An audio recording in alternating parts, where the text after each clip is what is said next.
Remember when entertainment was actually entertaining? When comedy was about being funny, movies were about telling great stories, and you didn't need a political lecture every time you hit play. Great entertainment still exists, it's just getting harder to find. Even the biggest streaming platforms leave audiences disappointed. That's why there's Studio TST, pure entertainment, real comedy, independent films, bold creators, movies, comedy, music, and more, and the home of fearless sketch comedy. That show tonight, entertainment the way you want it. Funny, creative, unapologetic, and agenda-free. Studio TST, the future of entertainment starts here. Join Studio TST today for just $5 a month. Hello, friends. Do you have a moment so that we may discuss our Lord and Savior Minarchy? No, seriously, I'm just kidding. Hi, my name's Rick Robinson. I am the general manager of KLRNradio.com. We are probably the largest independent podcast network that you've never heard of. We have a little bit of everything, and by that, what I mean to tell you is we have news, pop culture, special events, conspiratainment, true crime, mental health shows, drama productions, and pretty much everything in between. So if you're looking for a new podcast home to grab a little bit of everything that you love all in one place, come check us out. You can find us on X under @KLRNradio. You can find us on our Rumble and our YouTube channels under the same names. You can also find us at KLRNradio.com and pretty much every podcast catcher known to man. So again, feel free to come check us out anytime you like at KLRNradio.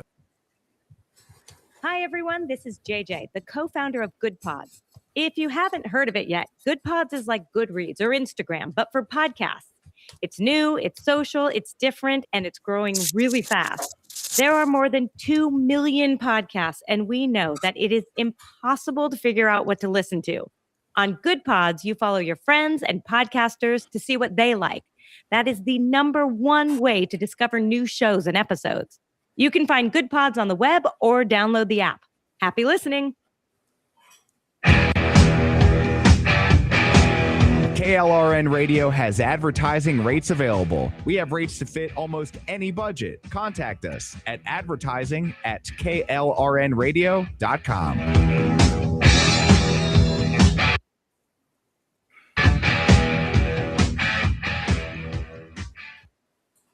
The following program contains coarse language and adult themes. Listener discretion is advised.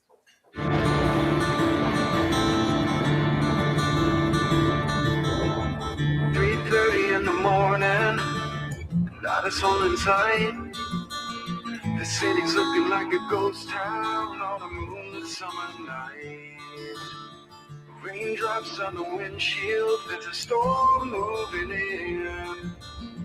He's headed back from somewhere that he never should have been.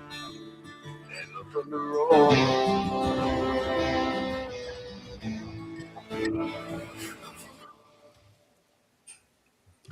And good evening to everybody in KLRN land. Yes, the storm is brewing in and we're getting ready for it. This is your early introduction to the weekend, your sneak preview. This is Disasters in the Making. I'm Brad Slager, getting ready to usher you through some of the dark sides and back alleyways of Hollywood. But I'm not doing it by myself. Joining me on every one of these dark ventures from ScreenRant.com, it's Paul Young. What is happening, Paul? How you doing there, Bradley? Speaking of storms, there's one brewing up here in Jacksonville right now. We've had some major electrical storms here in the last 2 or 3 weeks. Are you getting any storms like that down south? We're just getting our usual summer rain cycle. South Florida has to go through that. It's just that this time of year, every afternoon, we're going to get rain. It's just a promise. It has to get hot as hell, rain for a while. Let's get some steam going and then have the sun come back out around 4 o'clock. So I'd say April and August.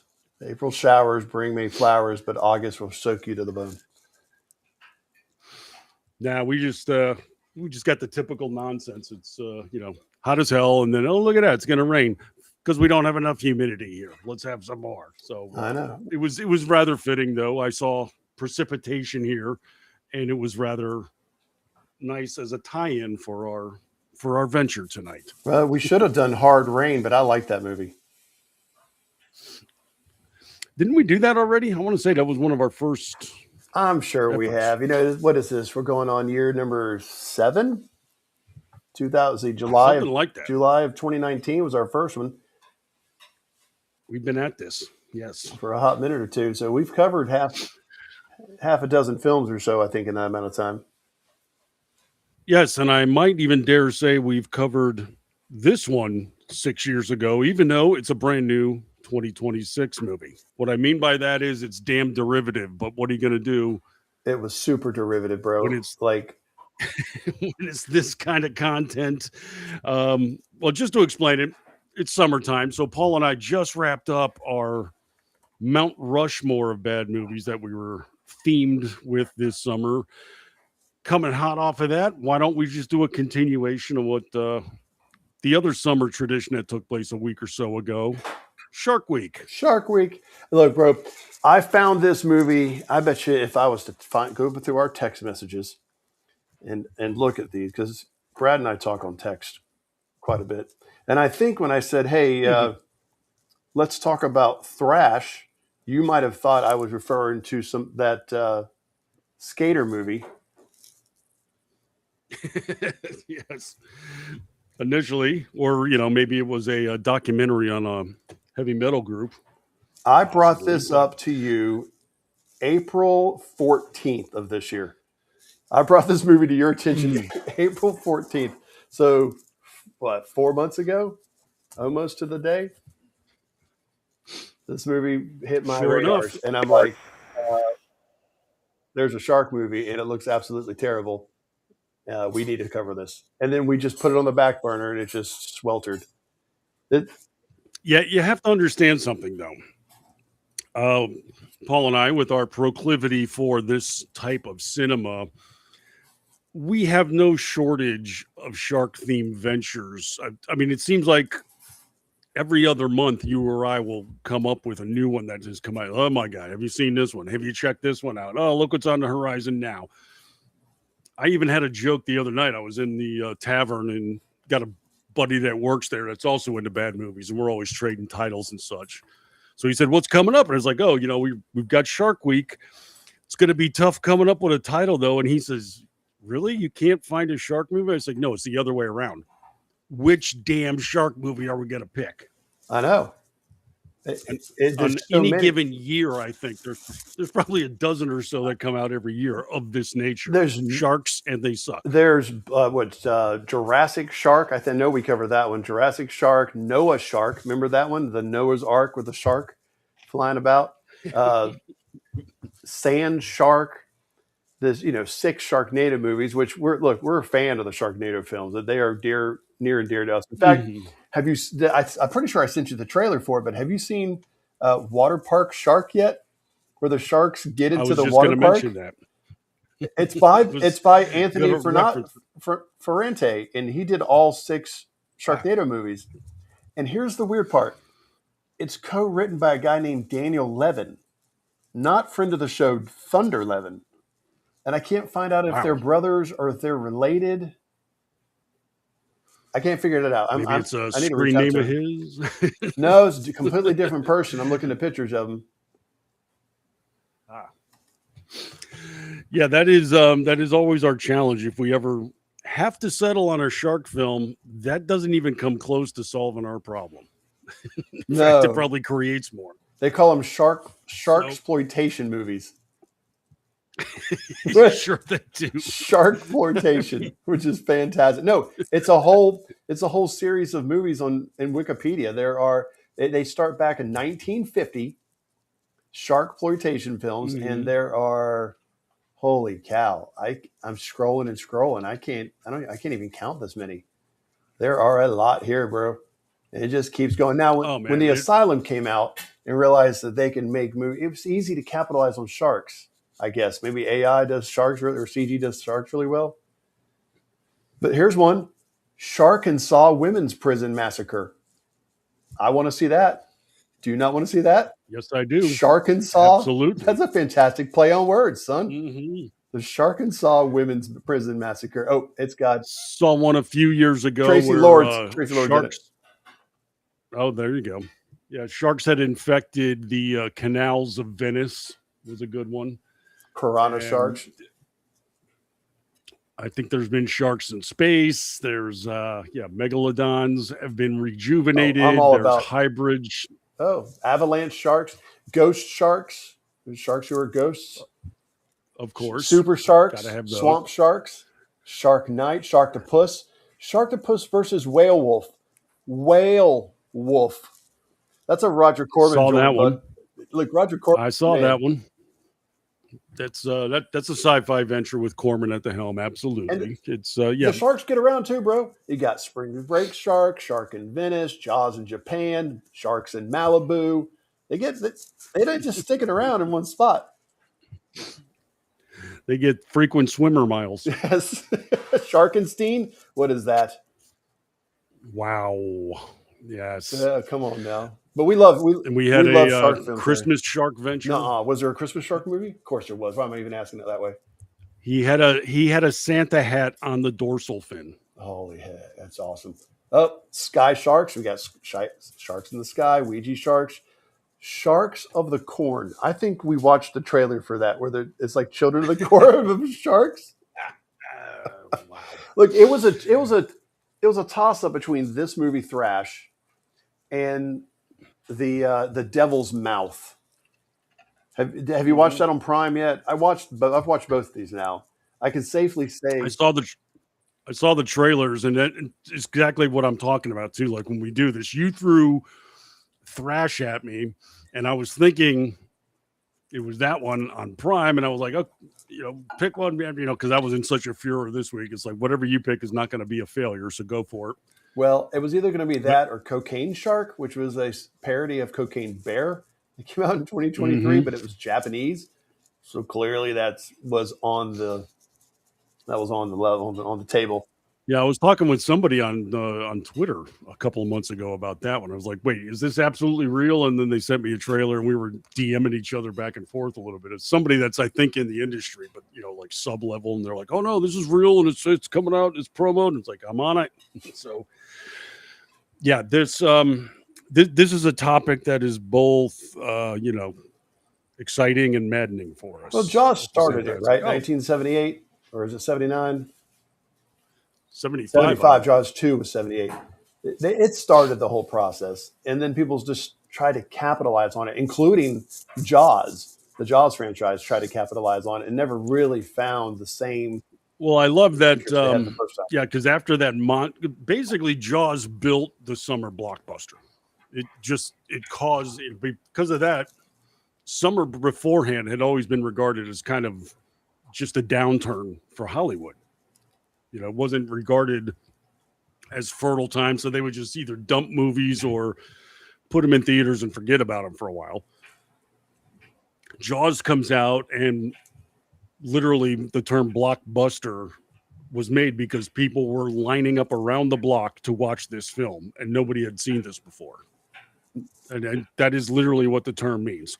So as a result, for the ensuing probably 10 to 20 years, we saw all kinds of Jaws mock-ups come out. There was Barracuda, Orca. Oh, yeah. I mean, all kinds of threatening animals in the ocean. I mean, there was giant squid, there were octopus, they came up with it. Humanoids from the deep and things of this nature. So it created its own genre. It created the summer blockbuster season. Yes.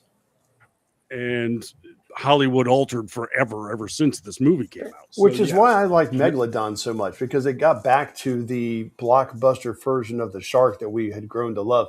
They tried to make sharks more serious. A shark is not a serious person. If anybody's ever watched Jabberjaw, they know sharks are not serious people. So when they tried to do that with the Shallows and 47 meters down. I mean, I try not to interject on this show often, but I have to point something out. Just for the record, sharks are not people. Well, Okay. I'm offended by that, Rick. I mean, did you not watch Finding Dory? We have an assimilation with them. People are friends, not food. The Pink Panther show even had Mr. Jaws cartoon. Yes, along that's with what I'm it. saying. Sharks are your friends. That a shark? It's just I stand by my statement. Feel free to resume your show. So yes, this is a cultural entry now. I mean, it's just embedded in our culture to the extent now I don't think people are scared like they used to, because when Jaws came out, it was probably 5 or 10 years before a lot of people were even comfortable enough to go to the beach. Well, My wife is still uncomfortable with sharks, and my son turns 20. He's 20 years old now. He joined the military. He has his first drill weekend tomorrow morning at 6. And when he goes surfing with his buddies, his mama says, "Look out for sharks." It's the first thing. Of course. Yeah, I didn't know it's a mentality too. I've been out scuba diving plenty of times with sharks. I mean, we went down one time when the hammerheads were migrating and they were running into us. They were just hell bent on wherever they were going and didn't really bother with us, but we had to swim through them basically. So you encounter it. I've had a girlfriend before. We went swimming in the ocean at night and she's like, "I'm scared to death." I go, "Why?" What if something gets to us? It's like, we were at the beach in the daytime and you were not bothered. She's like, "Yeah, but the sun was out." So I can see the sharks. There's a mentality some people have with this stuff. So it's the movie we're talking about tonight, they don't really give the shark its due. They're all computer generated sharks. They're all just in the water swimming about, and they look generic. There's not a single like fun shark to watch or to keep an eye on. That's like the Meg just kept it to one single megalodon shark. It did bring in a couple of other megalodons as family later on, but for the most part, it was like one big major shark. This is like supposed to be a story about the people, but the people are kind of annoying. Like I'm always rooting for the shark, but in this case, I was like really rooting for the shark. I mean, it's a good point. The shark threat, and there is even a body count in this thing, and yet, curiously enough, the sharks themselves are not a feature. It's supposed to be a character-driven film. Problem: we don't care about anybody in this movie. None of them. I didn't care about the kids. I didn't care about that pregnant woman from New York driving an electric Mini Cooper that had a stick shift and a dial. What in the world? What? I didn't care about the girl living in a giant home by herself after both of her parents are dead with crippling anxiety that won't even get out to walk down the sidewalk. I didn't care about the weatherman or the guy driving the boat. I didn't care about the three foster kids that use dynamite to blow. Get out of here. I didn't care about the foster parents. There's nobody in this movie to care about. I cared about the shark. Why you kill the poor shark? He's just trying to do his thing. Why are you messing with him? I mean, about the only one I had an attachment to was Digimon Hansu. Only because he's the best actor in the film. Yeah, and he's in it for all of 10 minutes, maybe. When he tells that story, he lost me as a character. When he tells that story on the boat about the hippopotamus, he suddenly breaks out a hippopotamus story. It has zero to do with anything. And the guy's like, "You know what I did next? What? Went to your hut and got a spear?" And I'm like, "What? Did you just write this?" What? He's like, "Yeah, I went to my apartment." And I'm like, "You just made this story. You just told this story in a way that said, I am living by the river in a hut." That's how you told the story. You told it that way on purpose. Yeah. I'm down there looking for crayfish, like he's Robert Downey Jr.'s character in Tropic Thunder. Some crayfish.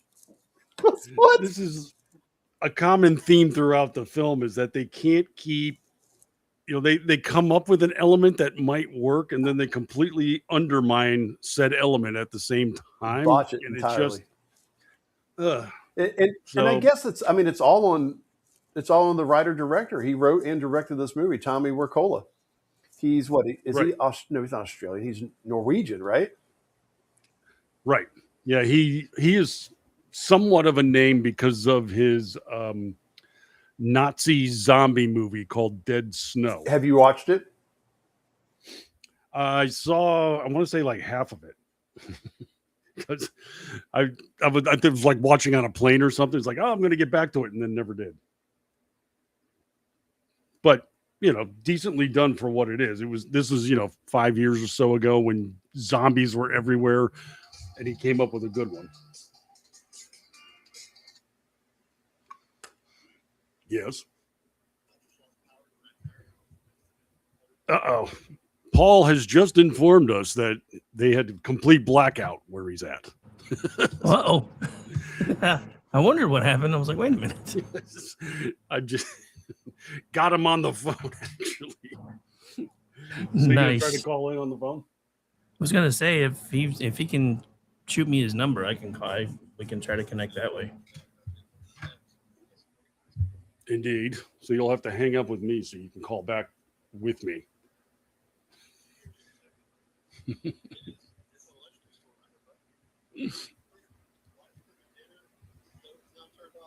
So you have an electrical storm and it knocked out your electrical. This is a paradox. This is a problem, but all right. Well, hang up with me and I'll carry the story. I'll do the backstory until you come back. All right. So we will fight through this, apparently. So yes, we have a venture here, as he said, from writer-director Tommy Wacola. And even though he did cut his teeth by coming up with a zombie Nazi film. Am I in?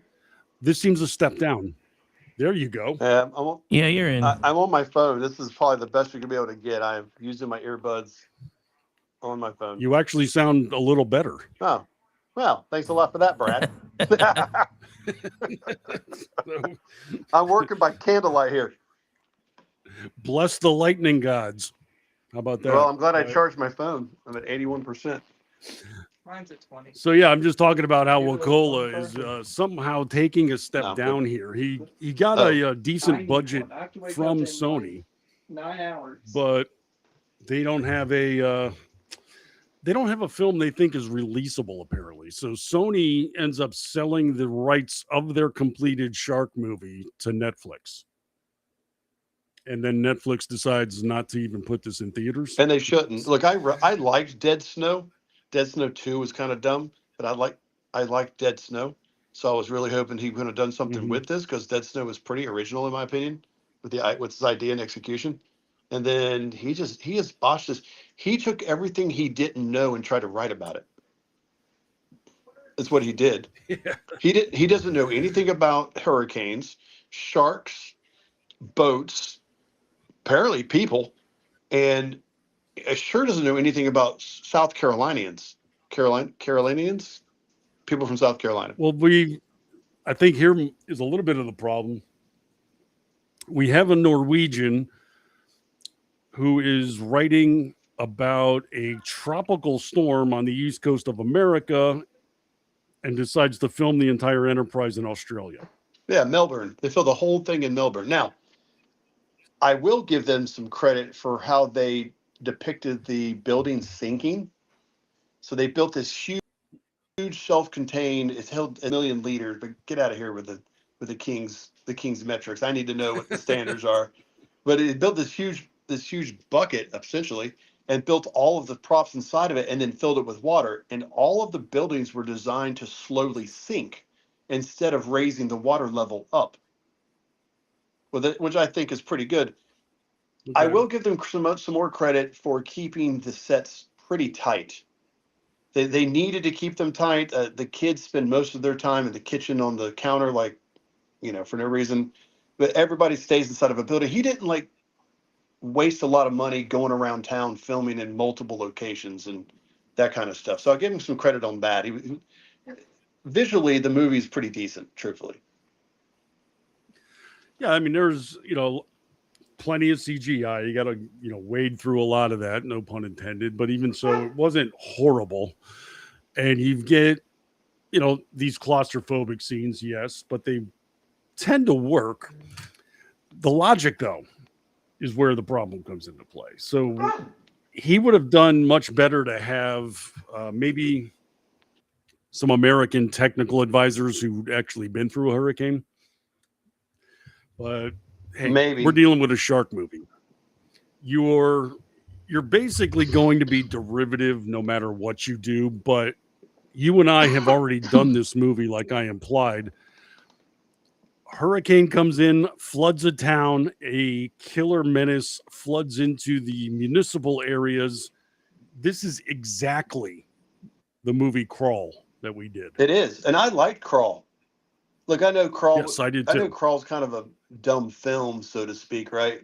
But I liked it. They don't do much with alligators and stuff like that, and I thought that was a fairly decent attempt.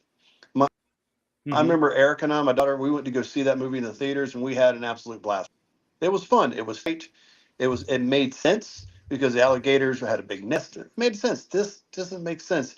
All they could do was say, "Hey, these are bull sharks." How is everybody in this movie a dad blasted shark expert? And then they completely undermine even that. So just another example too of them properly introducing something and then completely cutting their own legs out from under them. We'll get to that in the climax. Yes, we will. I'll tell you this much: when he started talking about that hippopotamus story, it made me want to turn this movie off and go watch Hungry. Have you seen the trailers for that? I thought it was a fake film. It's a real movie about hungry hippos.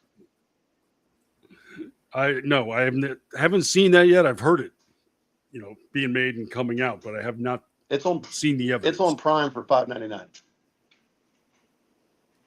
Oh, so we're there. It's already streaming. We will probably have to approach that for like October. Well, I was going to say maybe Christmas, because it's toy season. That's not bad. I mean, I like where you're at, sir. See? I'm picking up what you're putting down.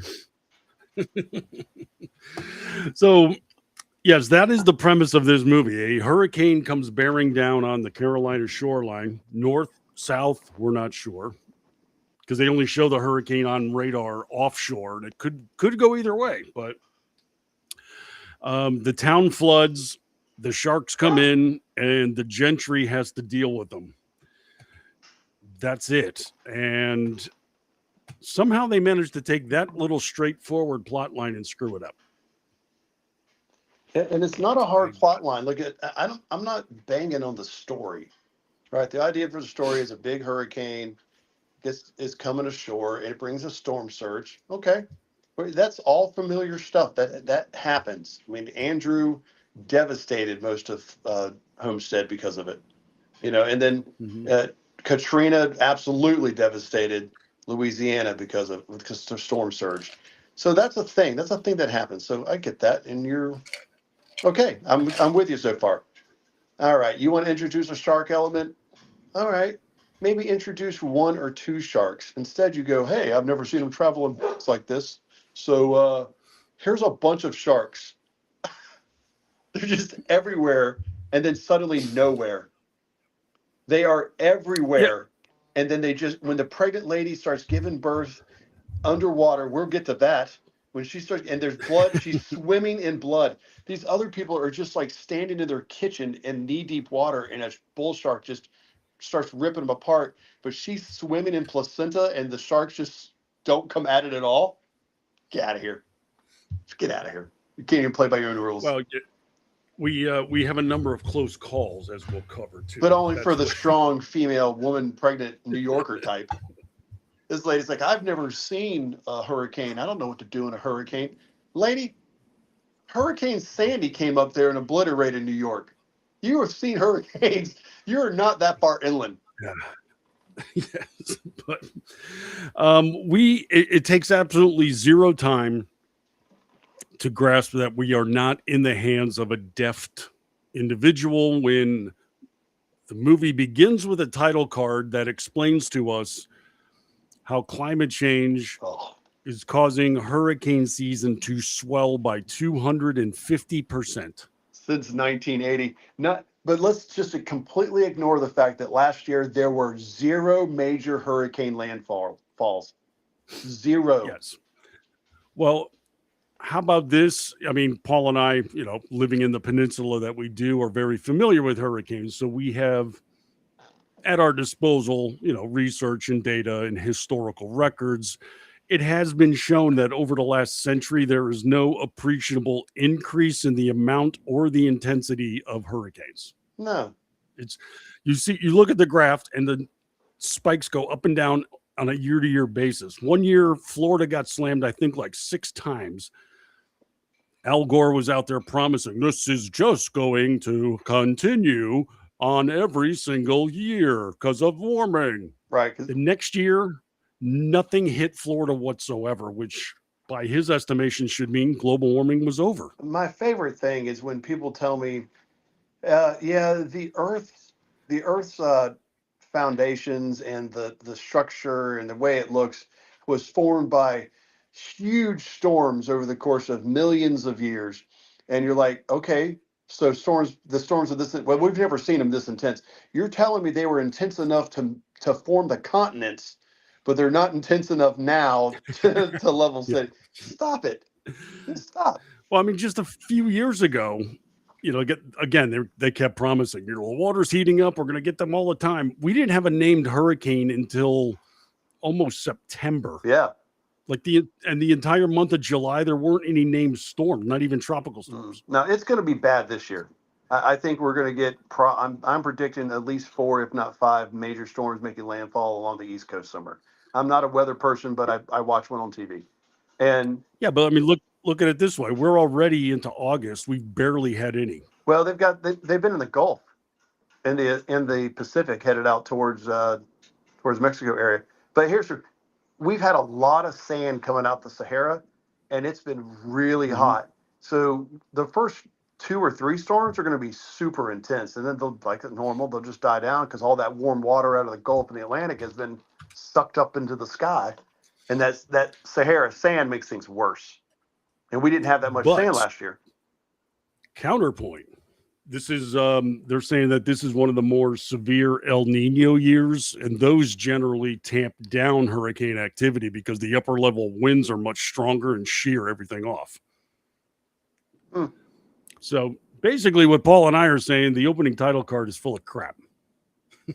Yes. No way to open a film that's centered on hurricanes by displaying the fact you have no clue what you're talking about when it comes to the subject matter that your movie's based on.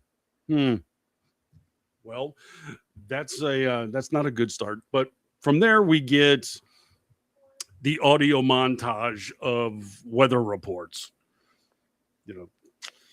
Storm brewing up in the Atlantic, and people are watching it now. In 24 hours, it has already swelled up to a Category 2, and pretty much this is our entry into our characters. And that's what, as a Cat 5 is making a beeline for them. And it says it hadn't moved anywhere, and it just goes, it's a Category 2. And then he goes, Category 5 could be a 6.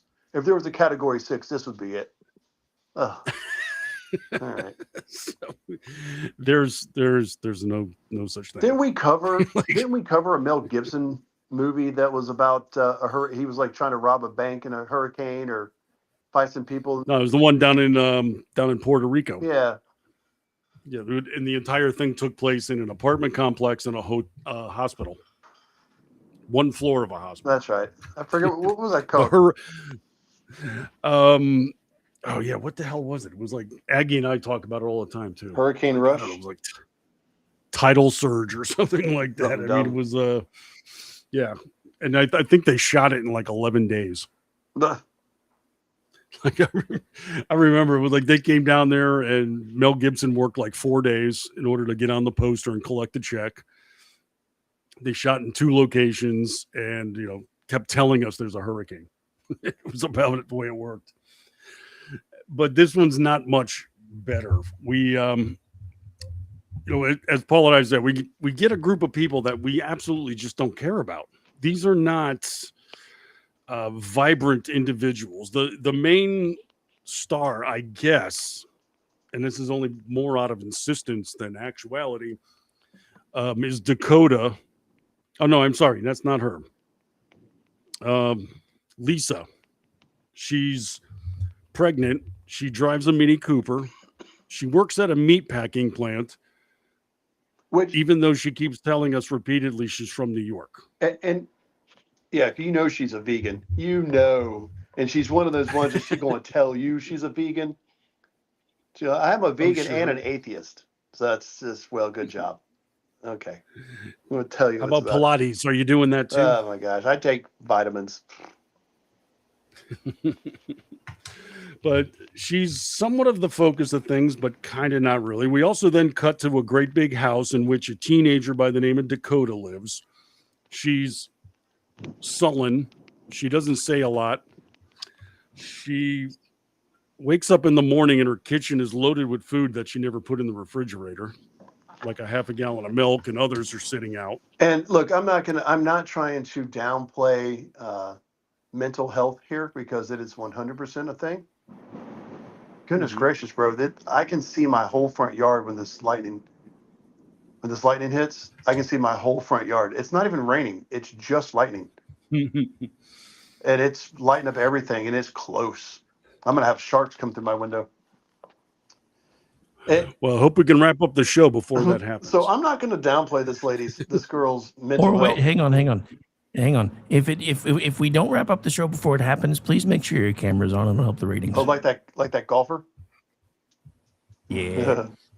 But yeah, so like I get it. She is clearly struggling with the passing of her mother, and she's been unable to get rid of her crippling social anxiety to be able to leave the house and participate in society. That's a real thing. People deal with that all the time. I have a friend that's going through something similar. That being said, How are you living on your own in this gigantic home? How are you maintaining it? How are you continuing to pay for it if you can't even leave the house? Well, this is, I'm not slamming it as a character choice by itself. However, from an audience perspective, this doesn't make for a compelling character. She would have been an okay character if she was the only character.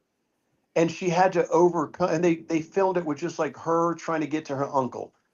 I'm in. Okay, that sounds great. She has to leave. She has to leave the house, and now she's fighting one shark or two sharks. She's got to kind of get out of the building. That's not happening. You've just created a character that is a problem for no reason other than to be a problem. They did a couple of things in this film where they would do a setup, and you're like, okay, that's going to pay off later. They're clearly phoning this in. When they show her at the meat packing plant and they're dumping all that, got the blood coming out of the top of he's running around with like all this byproduct, this bloody byproduct in the back of his tanker. I'm like, okay, so he's going to get in a wreck somewhere and it's going to spill blood into the water in the town center, and all the sharks are going to come and feed.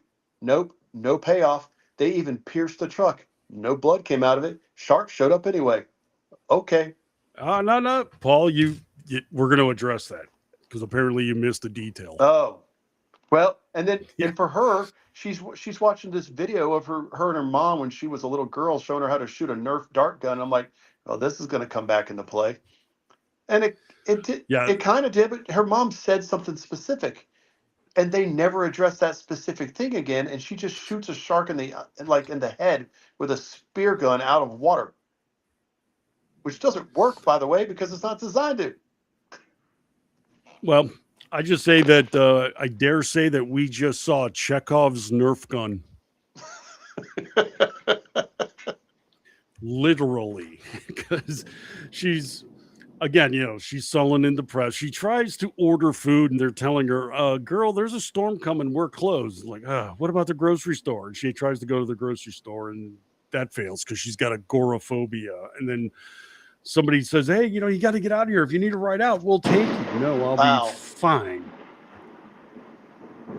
What's with the sound effects there, Paul? Can you hear that? Oh, yeah. Dude, that's awesome. Kept waiting for the guitar riffs to start again from Thunder Road or something. I thought you were starting the Garth Brooks song again. My son was sitting on the porch on the swing. He is now walking inside. Naked showers not. But yeah, this is a character that's just not appealing. She's just not that worthwhile. I'm so sorry. Okay. Then we have a group of we have 3 children, siblings, teenager down to about a 7-year-old or so. And you know what? And I liked that that group dynamic. I like that family dynamic between the older brother taking care of the middle sister and the younger son and getting together. They did not explain how all these people were related to that guy and the woman until what, more than halfway through the film. It was near the end of the second act. Yeah, I mean they're foster kids, right? Yeah, but you don't find that out until much, much later. Yeah, they don't really do a lot of setup. You know, they're out there in the river swing roping and stuff, and then the guy pulls up and starts barking at them. Get out of the water, there's snakes. Right? He's his one note redneck pissed off individual. And I told you, I said, they made this redneck. I texted you and I was like, they made this guy so redneck stereotype. You cannot convince me he had a Cam Newton jersey hanging in his house. If anything, he's got it's South Carolina. It's Charleston. They're Gamecock fans. There's no way they're not Gamecock fans. So hang a Gamecock flag up there if you want to. But a Cam Newton jersey? Yeah, here. That's Charlotte, North Carolina, but not Charleston, North Carolina. I guarantee you he screwed that up. I guarantee you this Norwegian thought Charleston and Charlotte were close enough for it to matter. Well, it's one of them Carolinas. They're all the same, right? But he's obviously a detestable character, and we're rooting for him to get eaten, and that's it. And that's the only reason. That's all it is. And that's the only reason he's in there. Again, if this movie had, if this writer had condensed the film to be about the three kids' family unit, and the only bad guy that you want to see get dead is the guy, and he's keeping them alive, but then they come around to him and he saves them or sacrifices himself to save him, save themselves, or he saves them, whatever. A Jack Rose kind of situation near the end. All right, but you've got a story that's going to hold my interest a bit, and now I care about a character because you've given me 90 minutes to do so. That's not what he's doing here. Not at all. Not even a little bit. It's kind of ridiculous. He spread himself way too thin with character development, meaning that nobody got any development at all. Right. And then, as we said, Dijman Hansu is in this, and he plays a shark researcher who conveniently never actually researches sharks. We see him pull up on a boat, and this TV crew, for some reason, approaches him for details about the sharks that are going to come ashore, possibly. He explains to them that their claim is completely bat crap crazy, walks away, and then promptly spends the entire movie with them. I'm not sure how that works, but okay. Let's see. Do we have? Well, hey, can you tell me about pretty much it? And they set up the camera guy, the cameraman, and the weather guy. They set him up to be garbage. They want you to hate him so he can get eaten. He never does. He never gets eaten. Never even. I don't even know if he sees a shark. Yeah, he did. He sees two sharks at the end of the film when they have their Tyrannosaurus Jurassic World moment with the great white. They made these bull sharks to be out the velociraptors, and they made the great white just swimming around to be the T-Rex. I mean, is that the vibe you got? Pretty much, yeah. And as soon as I saw that, I just sat back and said, bullshit. And you mean bull shark? Bull shark. So this is the this is the setup. We spend a lot of time with these people that we never managed to get to know somehow, and then finally the hurricane approaches and hits town. A lot of weather effects. We get a lot of CGI water, and the smallest levees I've ever seen in my life break. Yeah, they call it a levee. It was really just a seawall. It looked like two concrete barriers for traffic stacked on top of each other, like a scene from Volcano. Might have been a 6 foot tall wall. Yeah, it wasn't very tall. But the tidal surge is breaking against it. Then it cracks. Then it lets go, and the entire city starts to flood. Now, our heroine, I don't know, are we going to call Lisa that? No, there's not a single hero in this film. No, not really. The baby, maybe the baby. She had she had to go to work that day. And she finally gets out of the meatpacking plant job, and her mom keeps calling her. Is like, you got to get out of town. You got to get, Mom, I had to work. I'm from New York. Don't you know anything? Who And FaceTimes? she's telling her, well, you can't get out now. The highway is flooded. You got to get to high ground. Whatever, Mom, I'll do it. They lose signal. Drama. Who FaceTimes like this? Are there people that FaceTime a lot? Rick, you're on here. Do you FaceTime people a lot? Hell no. Yeah. My dad is 70 something, tries to FaceTime me all the time. I'm like, dude, I don't even like to talk on the phone, much less see your face. Yeah, see, I don't get it. I mean, like, We FaceTime, but with the grandkids. Well, maybe Just, I get you know, that, I you- suppose. But I don't FaceTime that's with it. my son or my daughter. I don't No. FaceTime with my wife. Mm-mm. I don't get it. The movies always act like everybody's FaceTiming everywhere whenever they talk instead of just having a normal phone conversation. Well, it establishes somebody else getting a screen credit. I suppose. It's kind of the way I guess that works. But you know what? But she's. I will say this is an accurate part of the film. This is an accurate part of the story. Making people come to work in a potential disaster is something corporations do on the regular. So I'm not going to name the corporation for fear of retaliation, but there was this one corporation that ran trains through the Blue Ridge area of town when Irwin, Tennessee took that huge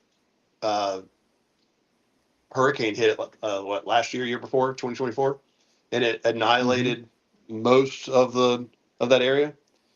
And they tried to run two guys on a train into the area and tie it down in the middle of the town. It washed away. The city, the town was washed away. Those people would have been dead.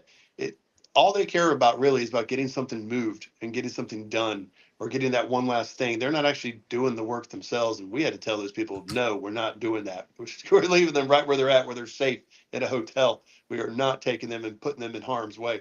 And the corporations do that, man. They don't care. Look at me. Look, I'm in the middle of a lightning storm out here that you can hear on my earbuds. And Rick's like, you got to do the show. I know. It just KLRN brass are just a bunch of heartless, faceless. I mean, I would say I bust you guys' balls, but your old ladies have them in their purses. Oh, already that's anyway, true. I'll get mine tomorrow. Damn, son. Every other Friday. So, yeah, the calamity now is starting to beset Annieville, and it's a real place. So I looked it up. I wanted to be sure. Annieville is a real place, and it's like 100 miles from the coast. So, I suppose coast of America or coast of Australia? The Atlantic coast. Okay. And as she's driving along, a semi-tanker is coming the other way and waves her down and says, "No, Lisa, turn around. You can't get through. A tree blocked the way." Well, the tree was behind him. I don't know why he stopped, but he did. And then he tells her, "You know what?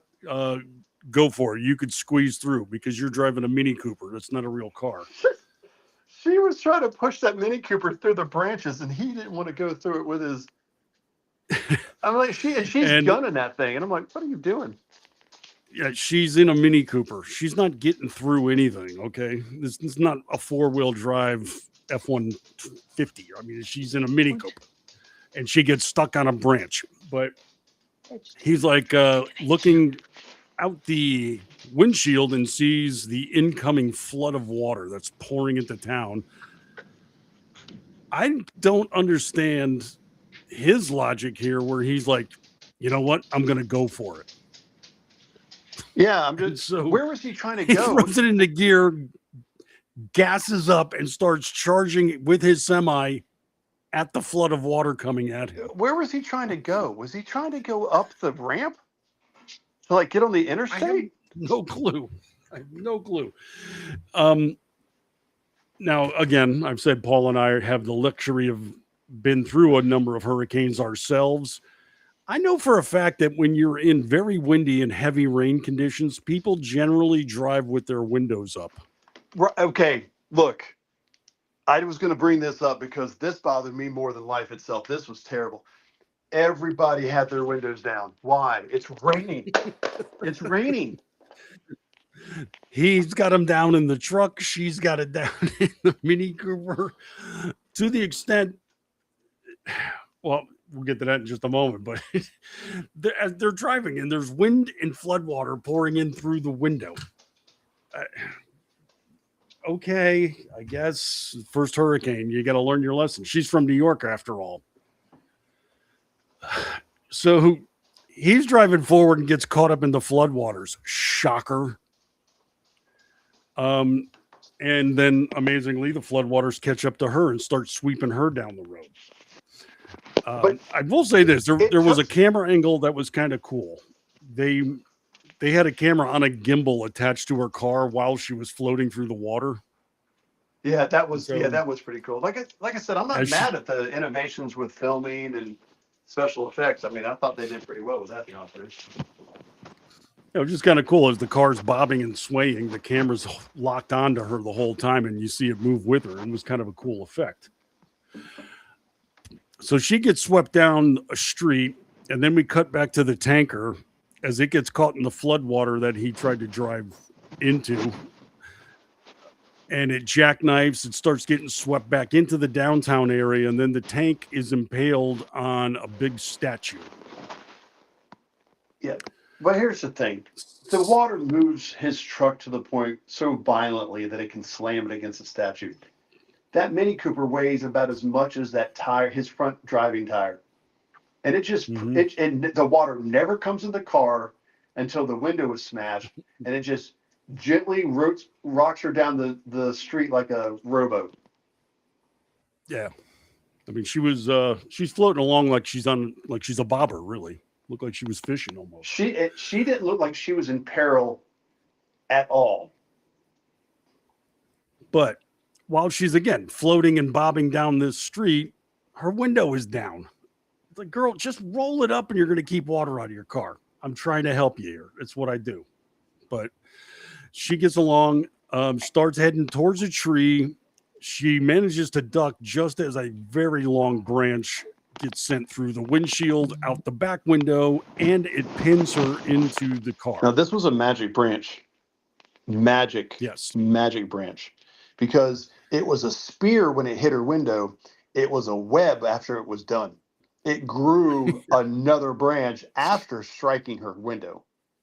Because she's trapped in it now. It turned into a fork. It was a spear and it turned into a fork.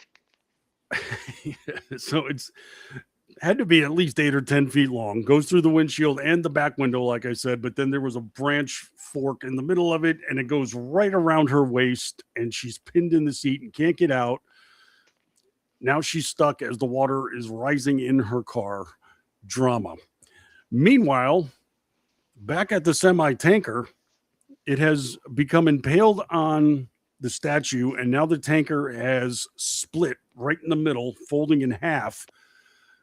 And the opening sees thousands of gallons of blood flooding out into the street and out towards the ocean, which is going to lure the sharks. Now, as a plot point, interesting. I'm thinking, okay, it makes some sense there.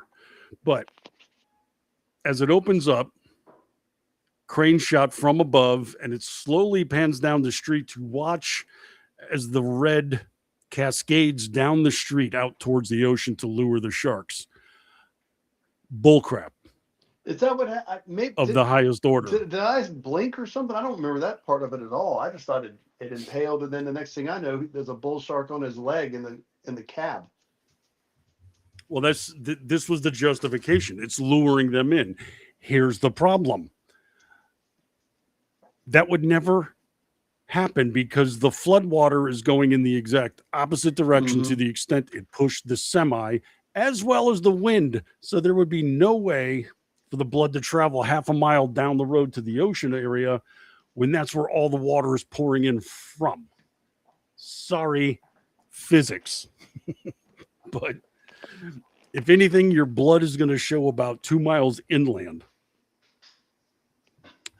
But we got to suspend disbelief because movie. So because this is going to lure the sharks. The entire reason that these are bull sharks is because this is the only species that can survive in brackish water. I mean, both bull sharks are all inside of the Crystal River. Yeah, bull sharks can breathe fresh water. In nature, they actually go into estuaries for nursery purposes. That's where they leave their mermaid purses, their egg sacs and such. So they go into the freshwater areas. The devil's mouth uses a bull shark because they're inside some sort of deep cave in a Thai underground river. So they make it a bull shark. It feels like Hollywood tries to go, like the writers go to the bull shark because it's like the kale of the sharks. It's versatile and they can use it for everything, but it's also, when you use it for everything, it becomes bland. And you know, like it is. It's like the kale. Well, bull sharks are the kale of the sharks. Yeah, I don't like them. I don't want to taste them, but I guess it counts as a vegetable. Somebody figured out, hey, there's one shark that can go in fresh water, and it happens to be a predator. I mean, bull sharks are one of the nastier some bitches in the shark realm. That's true. They are. Well, that sand sharks, I think, and lemon sharks, right? They're pretty aggressive. Tiger sharks are, of course, great whites. The black tips and reefs will mess with you sometimes, but you got to really be in their environment and they got to be hungry. Like the hippos. Yeah. And hammerheads can, but generally they're not interested. As I said, I've swam with them before, swam through them. Now, what about the street sharks? Nighttime, they're more dangerous. You don't remember that cartoon, the street sharks? Oh yeah. The street lights come on, watch out. So now we've got bull sharks entering the city area. And Lisa is now stuck in a tree in the middle of the square and stuck on a branch in the middle of her car. She can't get out. Now, a couple of guys are in a boat for some reason. They're in a wooden trawler and they're paddling their way through town. It's like a dinghy. Where are they doing? Now, I know that people generally go out there and in boats. My buddy, when the hurricane, what was it, 3 years ago, the hurricane came ashore down there around Port Richey. He lives down in a cul-de-sac, and it was on a dip in his neighborhood. He got trapped. Water filled the whole neighborhood, and he couldn't get out. And some people boated in and got him out there. So that's a thing, but it's not during the storm. The Cajun Navy is known for that. Yeah, it's not during the storm. It's after the storm. Yeah, but these two guys are in a wooden boat, no motor. They're paddling, and I guess they think they're going to help out and rescue. So they're paddling along, and then they hear Lisa calling out, "Help! Help me! I can't get out." And the guy's like, "Wait a second, I hear something." Then they see her car about 100 yards away, and then the guy hops out of the boat. Yeah, I didn't get that. He's like, "Hey, grab the loppers, the long ones." He sees her car, paddle over to the car, get her out, and put her in the boat. I mean, that's what you're trying to do. Instead, he gets out and wades through 100 yards of water. I see this in movies all the time. I think they try to get it like a dramatic walk up for the camera or something, but people will pull up to an area in their car or truck. It's like, "Oh, whoa, see what those people are doing. They'll stop and they have a good 50 to 60 yards to walk up." It's like, no, pull up to where they are. It drives me nuts. But then I guess you have to have that dramatic shot of them walking towards the camera. Maybe, I don't know. So yeah, he gets out of the water and he's like, "Oh, she's trapped." And he calls to his buddy now who's 100 yards away and has to scream at him through a storm. And he's going to get the loppers. He gets the loppers, doesn't paddle the boat back to where they're at. He gets out of the boat and starts walking over to where they are. Like, what's the point of the boat? They were just there to introduce a plot device for later in the film. That's the only reason that those two guys existed in this movie. Well, they're shark fodder. So the guy with the loppers gets pulled underwater and disappears. and his buddy at the car helping Lisa calls out incessantly. Then he sees Bubbles and goes walking over to the Bubbles. She's like, no, don't leave me. Help me out. Don't leave me. He leaves her. Guess what happens? So now he's a goner. The shark grabs him, slams him into Lisa's car, blood all over him, the water of the car. But the stakes have been elevated. We now have sharks in the cityscape. All the while, watching from the second floor now because her house has flooded out, we see Dakota is watching all of this take place. And then at some point, helpfully yells over to Lisa, who's pinned in her car and unable to move, don't move. Shark. She's screaming during a hurricane with wind and rain and thunder and lightning. She's screaming shark out the window, expecting people to be able to like hear her. Worst character in the film. And, worst character in this movie, but hands down. I'll go with that. Yeah. Now we have to go back to the Foster family because we haven't spent time with them. We find out first off that the couple's down in the basement where the children are forbidden from coming.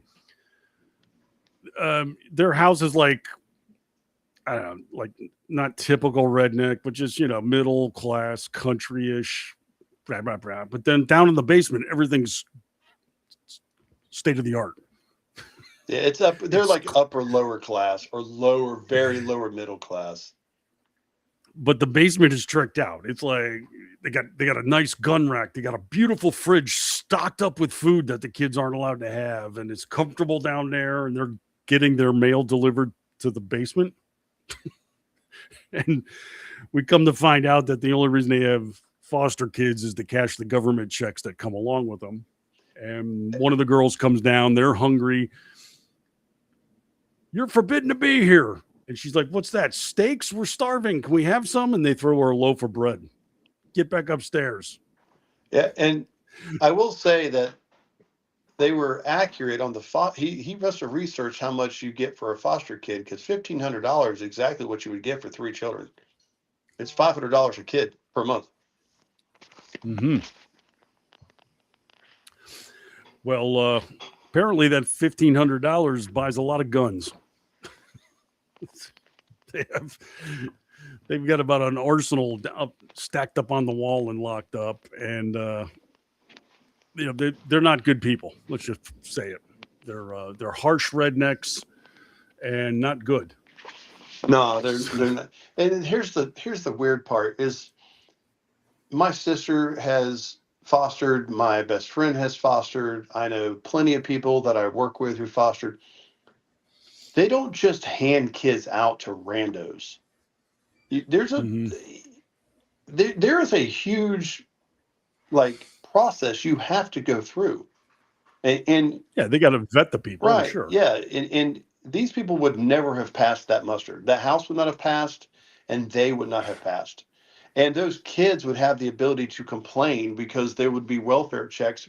When you foster, you get welfare checked on about every week and a half, 2 weeks. I mean, they check on the kids. Mm-hmm. Now, sometimes they might get backed up, but I'm sorry, if the checks have been coming there for months, like they said on this thing, those kids would have complained immediately. Like, they don't feed us. We don't go to school. And they haven't bought us anything. We've been wearing these clothes the whole time. Yeah, you would think something of this nature would be revealed at some point, but we just have to swallow it that Mr. Olson, Billy, is mean. So, and all he does is bark at the kids, and they try to tell him things that are accurate. He's like, just shut the hell up. I'm sick of your crap. So, like they're telling him, there's a hurricane coming. Shut up. They're windproof windows. I put them in myself. I'm going to go down to my basement. He said shatterproof windows. These are shatterproof windows. I installed them myself. Which I'll give them credit to a degree. They didn't shatter. The walls, however, did. So there's at one point as the floodwaters are coming in, they're trying to tell him, Mr. Olson, turn around, look. You're like, would you kids shut up? I'm trying to watch my truck pull here. The water is like 3/4 of the way up the window. And then the wife is like, Billy, maybe you should turn around. He does. And then the entire wall caves in and floods the house up. So, windows good. Framing of the house, not so much. Not so much. Priorities, I guess. Well, and he's got he's like, I'll go out and get the truck because it's in the barn. And the barn is filled with water. And somehow he's like, oh yeah, I got a water kit on this thing and a snorkel. Well, I mean, the snorkels are real. Well, first off, the kid's like, no, you should get, you could drive the truck because you got a snorkel. It's like, would you shut up? It's a storm out there. You don't need a snorkel. And he's like, no, I'm talking about the truck. The wife is mocking him as being stupid. And he's like, wait a second, the kid's got a point. Yeah. So, again, yeah, I mean, if they had left the story on the children and the mom and dad, if they left it on them, killed the woman off early, let them have some sort of redeeming qualities with the dad near the end, some sort of, hero complex at the end of it, and let one of the kids lose an arm, and then I think you've got yourself a story. Well, yeah, but we had to have a rooting interest, is the way it works. So couldn't do it that way, apparently. And so at one point they decide we're going to go out to the shed and get the truck, but the sharks now have arrived on the property. You actually see them swimming outside the window at one point. And they attack them in the garage where the truck is at. The wife pretty much buys it, but gets away, but then they finish her off right in front of the living room window. And then Billy gets set upon and then goes under and disappears. And pretty much the kids are like, well, we're done with those sumbitches. Cool. The cut back to Lisa now, I think. Because really at this point, the movie's just ponderous calamity for everybody. There's not a whole lot that happens. Lisa has been going through labor throughout most of this movie. And have we gotten to the stare at my vagina scene yet? No, that's coming up in a few moments. Is that coming up? Oh my gosh. Yeah. First off, so Dakota sees the guys get killed by the sharks and tells the girl who's trapped in her car and can't move, stay there. Thank you for the help. And then we get this I mean, it was like 10 minutes of screen time of watching her going through the house and getting items and preparing and coming up with this idea of something that vibrates will attract the sharks. So she finds the electric toothbrushes and puts them in a plastic bag and throws them around the area to distract the sharks so she can get to Lisa, gets the butcher knife to cut the tree apart so she could free her and then shred the rag top of the car so she can get out and they can get into the house. That's pretty much it. She gets Lisa on the bed. Do you have a way to get to the roof? So tear down the curtains and write out the words, help me on the roof, which with curtains is really clever because, once you spell out letters with curtains on a roof, the wind has no effect on them whatsoever. None. Not even a little bit. I was laughing so hard when I was like, why is she pulling curtains down? Is she gonna wrap? Look, you live in she's walking around most of this movie, she's walking around shivering. She's super cold because she's been in the water. It's your house, girl. Go change your clothes. I promise you got another outfit somewhere in this house. Go change your clothes. And the pregnant lady, the pregnant girl, what was her name? Phoebe. Lisa. Well, Lisa, but the actress Phoebe. Oh, right. Dynavore. She was so cold the most of the movie. She was wearing like 3 layers of wetsuits. And she was super uncomfortable on almost every scene she did because of it. Because they had her in that thin dress, and she's wearing a pregnant belly and a wetsuit, and then she's in the water the whole time trying to act. Well, I mean, it makes her look pregnant at least. That's my problem. But the pregnancy is about to come to an end, of course. Got to have that. So contractions are starting and things of this nature. Let's cut back over to the trio of children now, where they make the discovery that they were pocketing their welfare checks. They have to get into the basement now to get stakes and weapons. There was a scene when they were swimming in the river earlier where the older brother tricked them because he stayed underwater for almost 2 minutes. That comes back into play as he has to swim into the basement conveniently enough, where he stays underwater for 5 minutes. Now hold on. That scene is after the return of Mr. Olson. Well, yeah, true. Right, return. There. Is that his name? Was it Mr. Olson? Is that his name? Yeah, I think so. Yeah, Billy Olson. Yeah, because when he and the wife bought it, they left the front door open. One of the girls had to climb across the cabinetry to get to the front door to try to close it before the sharks come in.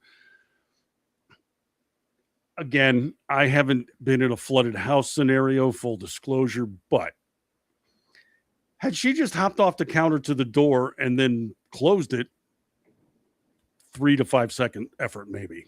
But instead, she stands on the very edge, has to reach to the top of the door to try to get it to start closing, and lo and behold, the sharks swim in right underneath of her as she's making this archway. Not one shark, but multiple are in the home now. And how convenient it was that the sharks were exactly kitchen size. They were kitchen size sharks. They swam through the kitchen with ease, just like around the island. They got the Labrador. One of them went down the sharks. hallway. The Labrador of sharks was in there moving about. And then, so there's drama. The kids have to stay on top of the furnace. Bitten.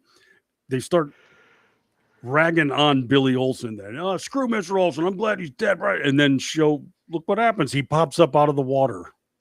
Now, how did he get in the house? What? He's missing a hand, and the shark was like going at him. He lost his arm and half his ass, he said. But somehow he swam in.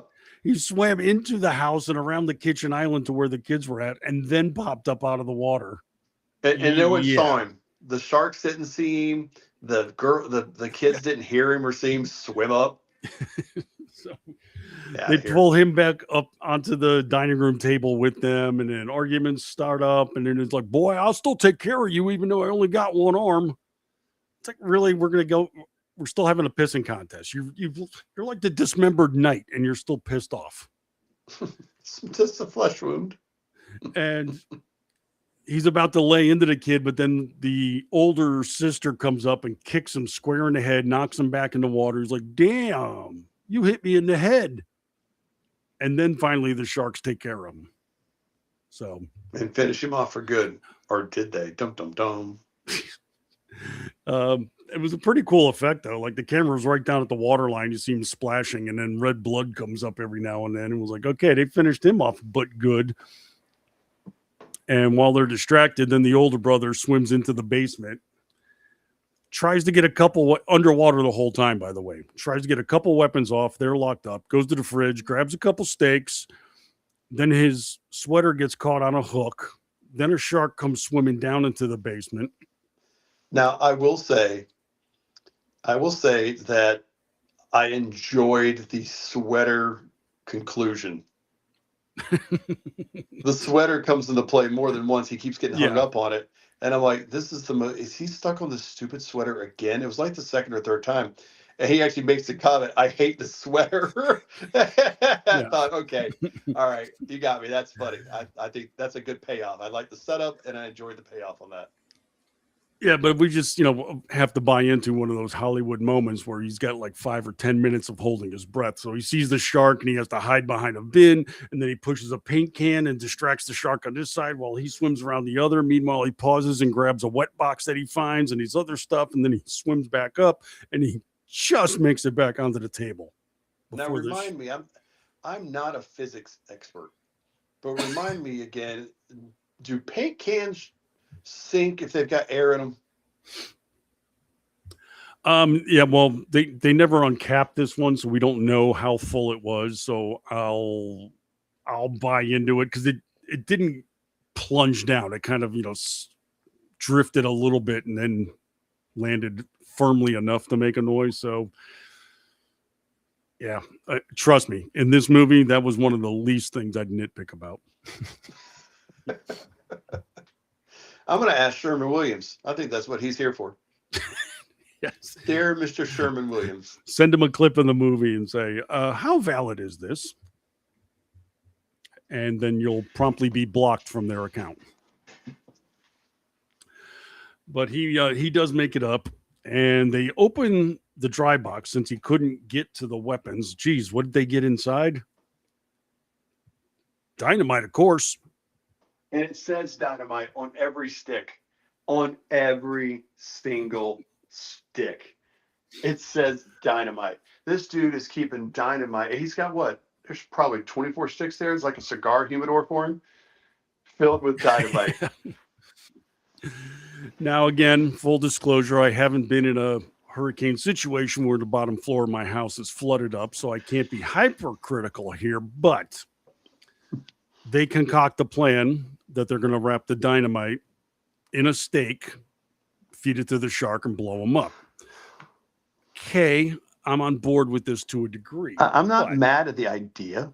Okay, I'm not ticked off at it. In fact, I think it's pretty good. The execution, however, I'm sorry, kids, you didn't think this through. So they do this. They light the dynamite. They throw the steak in the corner of the living room. And then it occurs to them to lure the sharks into the area.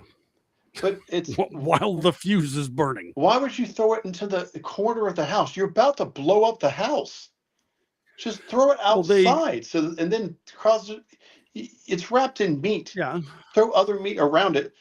But even so, the whole SWAT team getting ready kind of situation where they're like, they did a bunch of those little cut scenes, pull the tape out, cut scene, rip the tape off, cut scene, do another angle of lighting a match, and then do another angle of wrapping it around. And like, it was like they're getting ready for war. It was so out of place with the cinematography that had happened up to this point.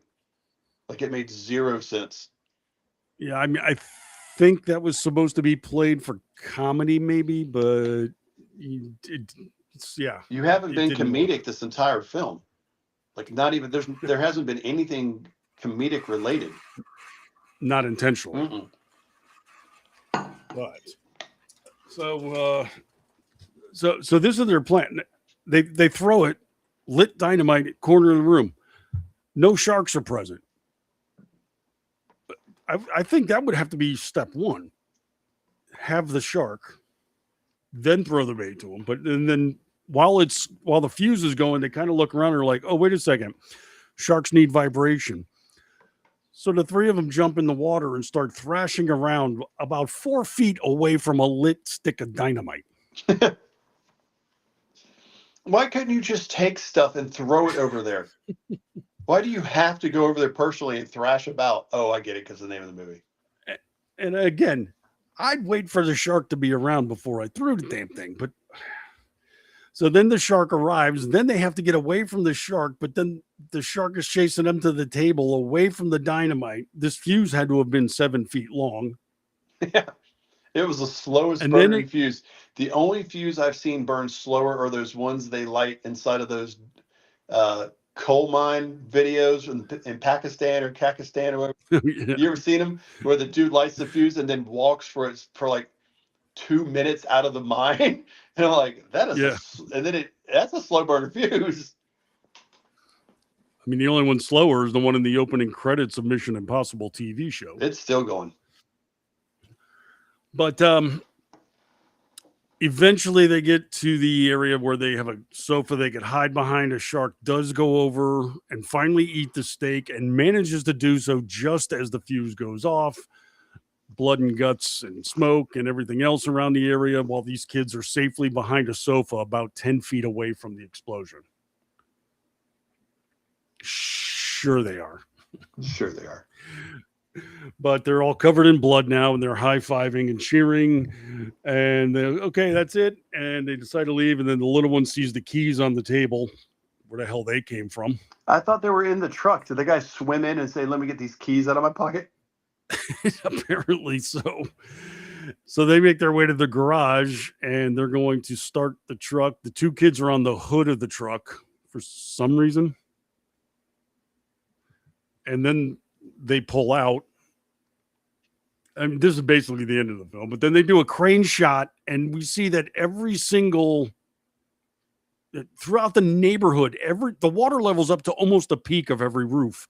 These kids are not driving through that. No, but they just, and that truck is, I'm sorry, and that truck is what? It's suddenly I don't know, is it a jet ski? It's like they're right on the roof and on the hood, and he's driving it, can't see now because they're on the hood.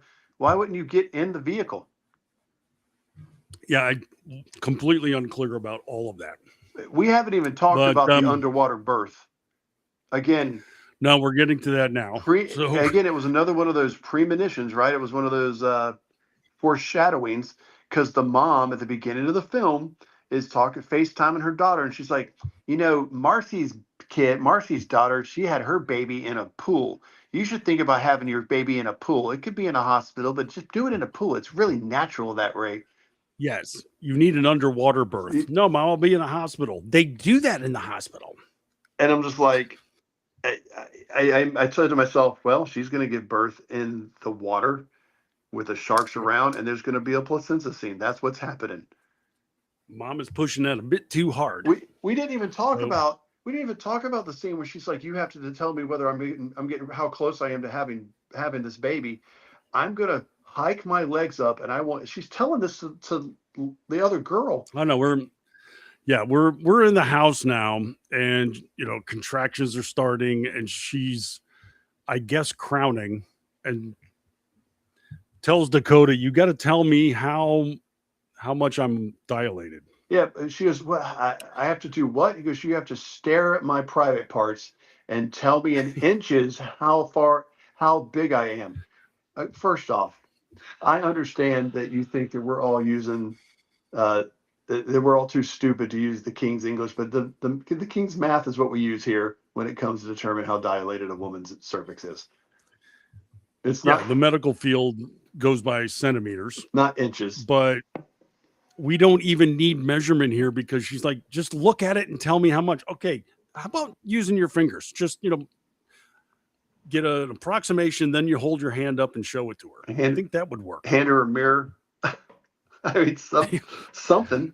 And my favorite the mirror's downstairs is she's sitting on the bed like that, and she just hikes her dress up to her knees, and then in the very next scene, she's got some sort of heavy wool blanket over her. Like, suddenly, she just asked this strange girl that saved her life to stare at her private parts to see if she's giving birth. But now you're concerned about decency and cover yourself up with a giant wool blanket? That doesn't make any sense. I like this, though, too. Dakota's looking at her in that fashion, and she's like, oh, something's in there. Yeah, it's called baby. Something.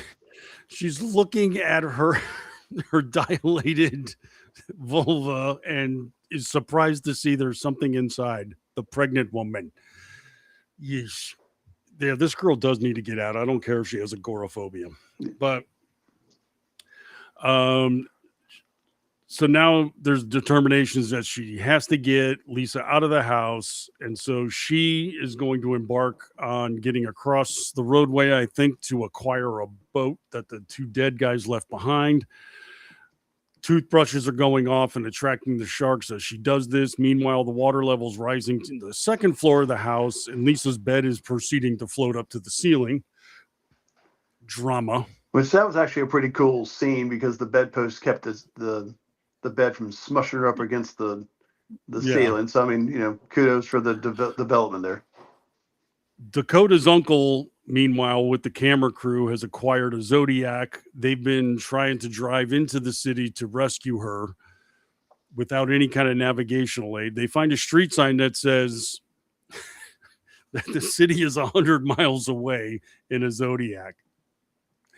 You're going to get there in 2 days. I'm sorry. Well, and not only is it 100 miles away, that's too far inland for that water to have crested. If the water comes 100 miles inland at that level, that height, the East Coast is screwed. Yeah, they were on a highway in the boat. The interstate, they called it Interstate 17, but there is no Interstate 17. There's Highway 17. Again, stupid Norwegian. You just stupid foreigners. But so Dakota gets the boat. She's making it back to her house and then proceeds to watch the house as it collapses from the weight of the water. Right? Yeah, just completely disintegrates. The house is made of wood. It would actually be buoyant, not collapsing like that. But okay, what do I know? Not an architect. Full disclosure. Now it would float away for sure. It'd come off the foundation and float away. That's for that happens. Yeah, all the that time. could happen. But here it just starts collapsing into the water. But Lisa just barely manages to get out as she's having her contractions and starting to deliver. She finds her way into some floating debris and then is surrounded in blood as she has just had her water birth. Mom is going to be so proud. And the sharks are now swirling. And it's the last 10 minutes of this movie is nothing but near misses. Oh, yeah. They just get her into the boat before the shark gets her. Then the shark tips the boat over. Then the baby just shows up, by the way. Did you not find that very off-putting? Like, she's in the water bobbing around, and then the baby just pops up out of the water. Like he's attached to the umbilical cord. Yeah, there was that bloom of blood in the water, and it's like, well, she's had the kid now. And it's just a series of having to pass him and then drag her up repeatedly.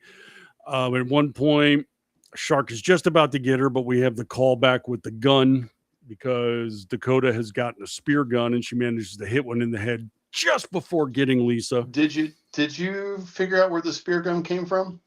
I did not.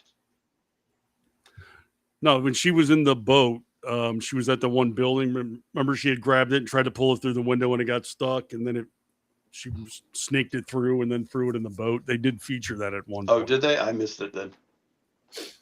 Yeah, it was like, well, okay, that's probably how she's going to kill one of them at least. So that was near miss number 2.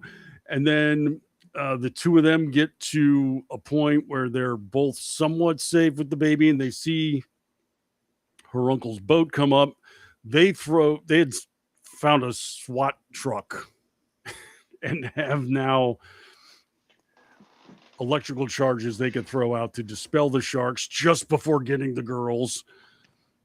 And then they're trying to get them loaded into the boat, but a shark is bearing down on them at top speed and is just going to clamp on it.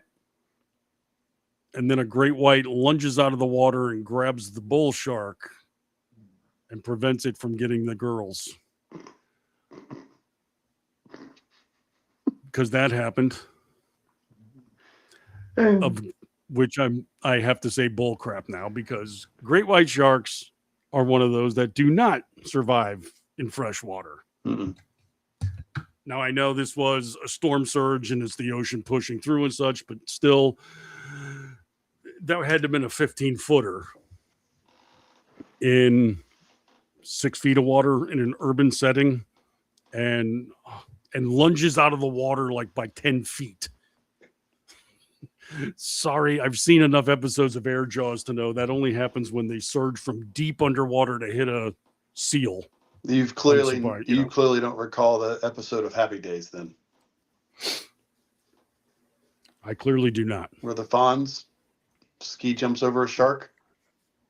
It's possible. Yeah. That happens. I mean, I remember Yeah, that's actually where that term came from. The jump of the shark, yeah. Jump the shark. That was the episode that made that show go downhill, and everybody's like, okay, this show's stupid now.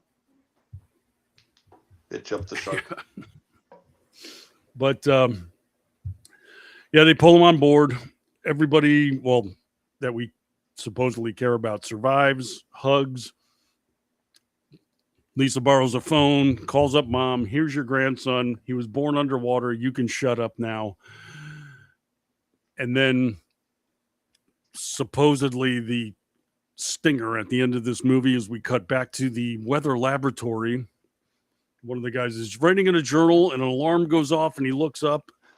Paul, there's another hurricane bearing down on them. Roll credits. Yeah, and I skipped. Okay, that's our sequel, I guess. I skipped to the end, hoping there'd be like a post-credit scene, and they follow it up with something, just like maybe the dad shows back up. He's like, he's not completely dead. He's just missing a leg now and half his butt. Or maybe the baby grows up to be a weatherman or a shark researcher. Or nah. Well, that's Thrash. That's on Netflix. I don't know. I mean, it could be a diversion if you want. I mean, it's forgettable if you want to put it on in the background while you're cleaning or taking a nap or something. Yeah, that's maybe pretty much how this would be viewed. You'll do this while doing something else. You're not going to miss much either, like the 20 minutes spent with her trapped in the car. I will say I would watch this over the Toxic Avenger remake. I watched that this week, and it was, I don't even want to talk about it. Sounds like you got PTSD from the movie. I was highly upset at that movie. Okay. Well, that's going to do it for this one. That's Thrash, available now on Netflix, a brand new one. So, Paul, where can people find more of your content? Well, if I had electricity, you could find me online. Movie Paul. You can still get online on your phone, Slacker. I'm at 63%. I got to get up for work in the morning. Well, I'm hoping you get your power back very soon, but at the same time, I'm kind of enjoying this little tie-in feature that you're going through a massive storm in our movie about a massive storm. That's true. Pretty dramatic, I got to tell you. As for myself, you can see my work online. I'm over at Mediaite right now, my brand new location for my scribblings, but you can also hear me on this network. I'm here at KLRN. Next Thursday, I'll be here with Ordy Packard, where we deliver all the vital news coming out of Hollywood, the business side of the show that we call it On the Culture Shift. And Tuesday evenings, I'm here with the ever-effervescent Aggie Rican on the Cocktail Lounge, our kind of fun news show where we try to come up with diversions and amusing asides to what's taking place in the news and political spectrum, sports, art, graphics, and many kind that we can come up with. And if you need more of me than that, let's face it, you do. Head over to Jitter on @Martini Shark. All right, Paul. Hope you have a flashlight in tow and can get through the rest of your evening with power back on very soon. Well, I'm getting ready to go outside and crank up the diesel generator because I live in Florida and I am prepared. Well done, son. All right. That's going to do it for this one. But with the popcorn bin empty, we are going to put our heads together. And in 2 weeks, we're going to be back with another bad venture right here on Disasters in the Making.